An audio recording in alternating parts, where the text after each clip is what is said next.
Lazima tufikie hatua tujue kwamba kufanya makosa au kufanya mistake kwenye maisha ya mwanadamu yeyote ni kitu cha kawaida. Maisha ya mtu yeyote ambaye hajawahi kufanya kosa ni maisha ya mwanadamu ambaye hajawahi kujifunza. Wengi tunakimbia changamoto, tunakimbia makosa, tunakimbia mambo yanapoenda ndivyo sivyo. Lakini hayo yote, kama mtu unayehitaji kufanikiwa kama Mkristo, lazima uchukue ni kitu cha kawaida cha kujifunza. Majaribu, changamoto, matatizo hayakuumbwa kwa ajili ya kiumbe kingine chochote zaidi ya mwanadamu, na yapo ili kumuinua, yapo ili kumwezesha, na yapo ili kumpeleka hatua nyingine zaidi. Hakuna maisha ya mafanikio yote bila vita, bila mapambano. Hata wale wanaotaka tuzo lazima ziwepo pande mbili zinazopambana. Wengi maisha ya kiroho huwa tunahitaji tuyapeleke lele mama kwamba chochote tunachokitaka kitapatikana kirahisi. Lakini kumbuka, hapa duniani kuna ulimwengu wa aina mbili. Kuna ulimwengu wa giza na wa nuru. Kuna ulimwengu wa shetani na ulimwengu wa Mungu. Ulimwengu wa Mungu unajenga, ulimwengu wa shetani unabomoa, na ulimwengu wa Mungu unajenga tena na tena na tena. Ndio maana ukisoma Yohana 10:10 maandiko yanasema shetani kazi zake ni tatu: kuchinja, kuiba na kuharibu. Lakini Bwana Yesu kazi yake ni moja kuu: kuleta uzima, kisha tuwe nao tele. Kwa uzima unazuia kitu chochote duniani. Mtu akiwa mzima, ina maana hakuna magonjwa, hakuna mateso, hakuna maumivu, hakuna changamoto, hakuna vitu ambavyo vinaweza kumfanya akose amani na furaha. Lakini uzima unapoondoka, amani inapoondoka, furaha inapoondoka, majanga yanaanza kumkuta yule mtu. Safari ya maisha yako, matatizo uliyokutana nayo yamekufundisha kwa kiwango gani kuinuka tena na kupiga hatua tena. Wengi tunapofanya makosa tunaanza kulaumu, tunaanza kujuta, tunakimbia hata muda mwingine kutoka kwa Mungu ili tukatafute namna nyingine ya kuweza kujiokoa. Lakini unapofanya makosa, mkimbilie Mungu. Unapomkosea Mungu, badala ya kumkimbia, mkimbilie.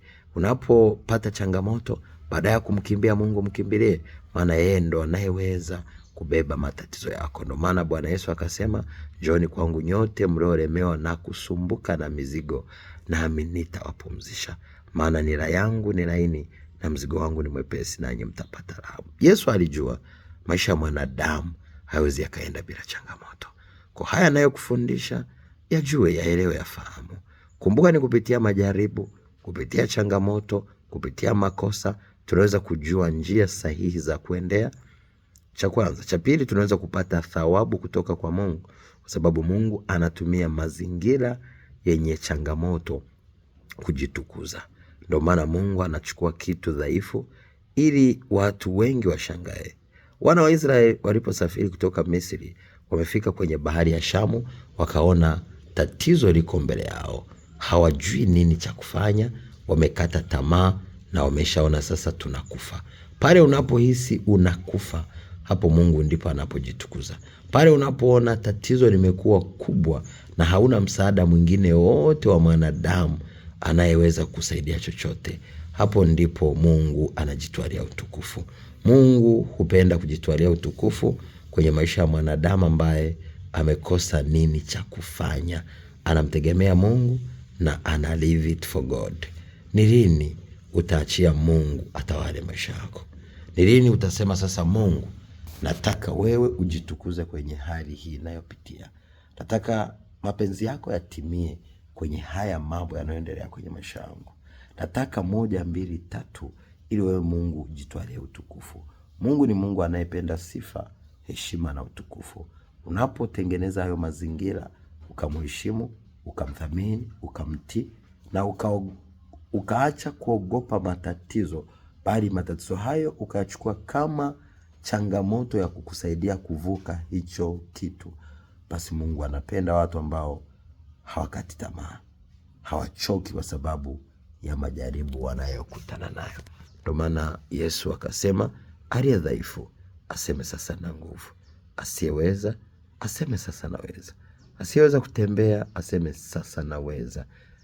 Unapofanya hivyo, hicho ni kitendo cha imani cha kushinda kile kinachozuia hatua ya maisha yako. Mimi naitwa Apostle Johannes John. Ningependa uendelee kufuatilia mafundisho haya. Ningependa uzidi kupata maarifa zaidi ya kimungu yatakayoweza kukupeleka kwenye maisha yenye matokeo ya kimungu hapa duniani, lakini pia uweze kupata utajiri wa hapa duniani na utajiri kwenye ufalme wa Mungu. Nawapenda. Mungu akupe neema, ufahamu na maarifa ya kuzidi kupata siri zote za Biblia, lakini pia na siri zote za ufalme wa mbinguni na utajiri mkubwa wa kimungu kwenye maisha yako.